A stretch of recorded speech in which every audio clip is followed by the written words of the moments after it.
The third video of Fearless Narrations is about the haunted train. Before we proceed further, do subscribe to my channel if you are a fan of short horror stories. The rhythmic clatter of the train wheels against the tracks was lulling me into a trance. I gazed out of the window, watching the moonlight dance on the dark, deserted landscape.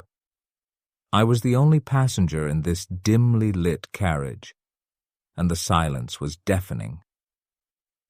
As the train rumbled through a dense forest, I felt a shiver run down my spine. The flickering, overheat lights cast eerie shadows that seemed to move and whisper secrets.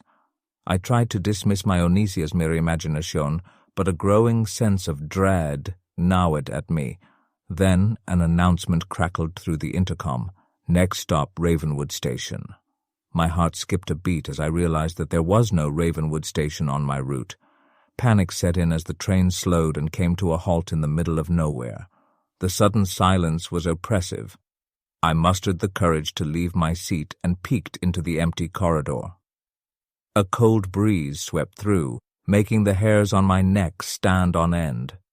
As I walked toward the front of the train, the carriages seemed endless, each one identical, each one empty. A distant whisper echoed in my ears, and I turned to see a shadowy figure standing at the far end of the carriage.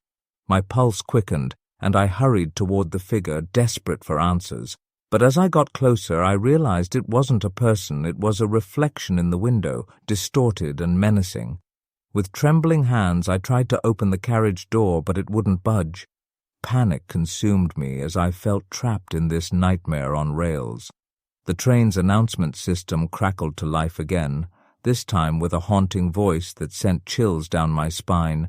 Welcome to the last stop where your journey ends. I never saw what lay beyond that train, for the darkness swallowed me whole, and I was never seen or heard from again.